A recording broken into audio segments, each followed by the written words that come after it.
हुक्म। Supreme court ने Punjab assembly के इंतखाबात 8 अक्टूबर तक मुलतवी करने का इलेक्शन कमीशन का नोटिफिकेशन का अदम करार देते हुए पंजाब में 14 मई को पोलिंग करवाने का हुक्म दे दिया।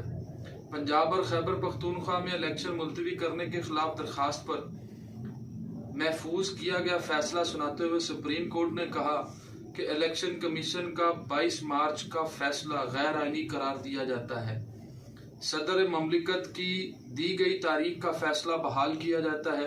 सुप्रीम कोर्ट ने कहा कि सदर ममलिकत की दी गई तारीख का फैसला बहाल किया जाता है और आइन व कानून इंतखाबात की तारीख मुलतवी करने का इख्तियार नहीं देता। इलेक्शन कमीशन ने फैसला दिया तब इंतखाबी अमल 5वें मरहले पर था। अदालत ने फैसला सुनाते हुए कहा कि इलेक्शन कमीशन के आर्डर के 13 दिन जाया हो गए। इलेक्शन कमीशन ने गैर आईनी फैसला किया।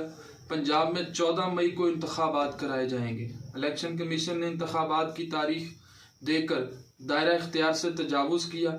सुप्रीम कोर्ट ने कहा कि इलेक्शन कमीशन ने इंतखाबात की 8 अक्टूबर की तारीख देकर दायरा इख्तियार से तजावुज किया। इलेक्शन कमीशन का फैसला गैर आईनी, दायरा इख्तियार से तजावुज और गैर कानूनी है।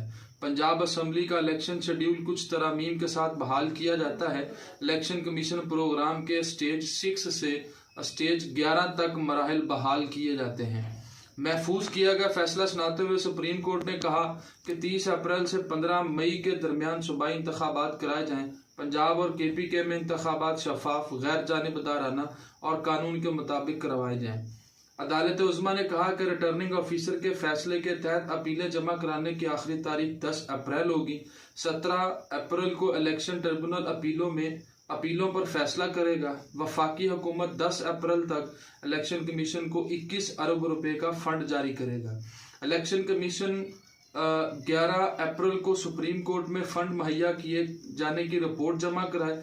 इलेक्शन कमीशन फंड की रिपोर्ट बेंच मेंबरान को चैम्बर में जमा कराए। पंजाब हुकूमत इलेक्शन कमीशन को सिक्योरिटी प्लान दे। अदालत उज़्मा ने कहा कि फंड ना मिलने की सूरत में सुप्रीम कोर्ट मुतलका हुकाम को हदायत जारी करेगा। पंजाब हुकूमत इलेक्शन कमीशन को सिक्योरिटी प्लान दे। पंजाब के निगरान काबीना चीफ सेक्रेटरीज 10 अप्रैल तक इलेक्शन कमीशन को इंतखाबी अमले के लिए रिपोर्ट करे। निगरान हुकूमत पंजाब में इंतखाबात के लिए इलेक्शन कमीशन को तमाम मुआवनत और वसाइल फराहम करे। सुप्रीम कोर्ट ने कहा कि वफाकी हुकूमत KPK इंतखाबात के लिए वफाकी हुकूमत पंजाब KPK इंतखाबात के लिए वसाइल और मुआवनत फराहम करे। वफाकी हुकूमत इंतखाबात के लिए अफवाज, रेंजर, FC दीगर एहलकार फराहम करे। वफाकी हुकूमत 17 अप्रैल तक इलेक्शन कमीशन को सिक्योरिटी प्लान फराहम करे। वफाकी हुकूमत निगरान हुकूमत पंजाब ने अदालती हुक्म पर अमल दरामद ना किया तो इलेक्शन कमीशन को आगाह करे।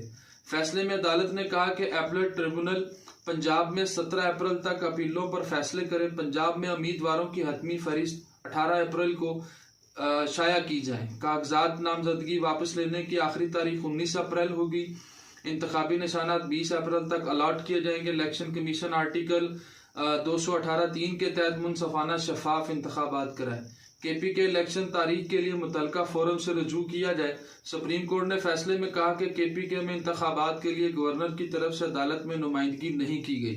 KPK की हद तक मामला ज़ेरे समात रहेगा।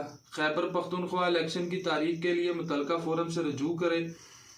KPK में इंतखाबात के लिए दरखास्त गुजार अदालत से रुजू कर सकते हैं। सुप्रीम कोर्ट का 1 मार्च को 3-2 के तनासुब से फैसला दिया गया।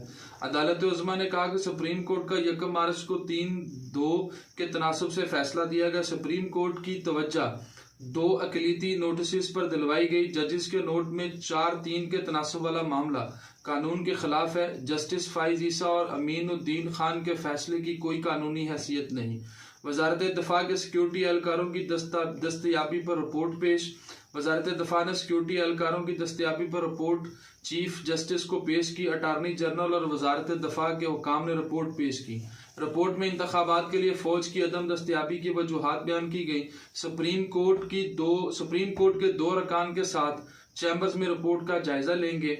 जरा के मुताबिक रिपोर्ट का जायजा लेने के बाद इलेक्शन से मुतल्लिका फैसला तहरीर किया जाएगा। ज़रा ने कहा कि रिपोर्ट का जायजा लेने के बाद फैसला सुनाने के वक्त का ऐलान किए जाने का इम्कान। सुप्रीम कोर्ट ने अतराफ खारदार तारें लगा दी गई। सुप्रीम कोर्ट के अतराफ में खारदार तारें लगा दी गई, जबकि पुलिस, रेंजर्स और FC एहलकार सुप्रीम कोर्ट के अंदर और बाहर तैनात किए गए हैं। आम शहरियों को उनके केसेस से मुतल्लिक कागजात की तस्दीक के बाद अंदर जाने की इजाज़त दी जा रही है। गुज़श्ता रोज़ सुप्रीम कोर्ट में पंजाब और खैबर पख्तूनख्वा में इलेक्शन के अल्तवा से मुतल्लिक केस की समाअत मुकम्मल पर फैसला महफूज किया गया था। चीफ जस्टिस उमर अता बंदयाल की सरबराही में चीफ जस्टिस इजाजुल हसन और चीफ जस्टिस मुनीब अख्तर पर मुश्तमिल 3 रुकनी बेंच ने केस की समाअत की। समाअत में दौरान attorney general Mansoor Usman Awan, election commission के वकला सजील सवाती और अरफान कादर, PTI के वकील barrister Ali Safar, Pakistan peoples party के वकील फारूक H नाइक, सेक्रेटरी दिफा, सेक्रेटरी इलेक्शन कमीशन और डिप्टी सेक्रेटरी दाखिला अदालत में पेश हुए। समाअत के इख्तिताम पर चीफ जस्टिस ने अटारनी जनरल को मुखातिब करते हुए कहा कि अभी भी वक्त है कि मामला को सियासी तौर पर हल करें, ऐसा ना हो कि कोई दूसरा गैर जरूरी इशू आ जाए। दौरान समाअत चीफ जस्टिस उमर अता बंदयाल ने कहा कि ये अपने जजेस खुद चुनना चाहते हैं, ऐसा कभी नहीं हुआ कि अपने मुकदमात के लिए जजेस खुद मुंतखब किए हों। उन्होंने कहा कि कानून किसी को इलेक्शन मुलतवी करने का इख्तियार नहीं देता, अदालत ही इलेक्शन की तारीख आगे बढ़ा सकती है। हुकूमत ने कोई मवाद नहीं दिया जिस पर इलेक्शन मुलतवी हो सके। इलेक्शन इल्तवा के सुप्रीम कोर्ट में कब क्या हुआ? सुप्रीम कोर्ट ने पाकिस्तान तहरीक इंसाफ PTI की दरख्वास्त 27 मार्च को समाअत के लिए मंजूर की थी। जस्टिस अमीनुद्दीन खान ने 30 मार्च को केस सुनने के बाद माजरत की, जबकि जस्टिस जमाल मंदखेल ने 31 मार्च को केस सुनने से माजरत कर ली थी। अदालत ने अटारनी जनरल, इलेक्शन कमीशन के वकला के दलाइल सुने। पंजाब KP के एडवोकेट जनरल ने भी दलाइल दिए। सेक्रेटरी दिफा और सेक्रेटरी खजाना ने अदालती हुक्म पर पेश होकर सिक्योरिटी और फंड्स पर जवाब दिया। इलेक्शन कमीशन के वकला अरफान कादर और सजील सवाती ने भी दलाइल दिए। सुप्रीम कोर्ट ने 27 मार्च को ही केस की पहली समाअत की। 8 दिनों में 6 समाअतें हुई। केस की समाअत के लिए जस्टिस पाकिस्तान ने 5 रुकनी लार्जर बेंच तश्कील दिया, जिसमें chief justice Umar Ata Bandial, justice Ejazul Hasan और जस्टिस मुनीब अख्तर शामिल थे, जबकि जस्टिस अमीनुद्दीन खान और जस्टिस जमाल खान मंदखेल भी लार्जर बेंच का हिस्सा थे।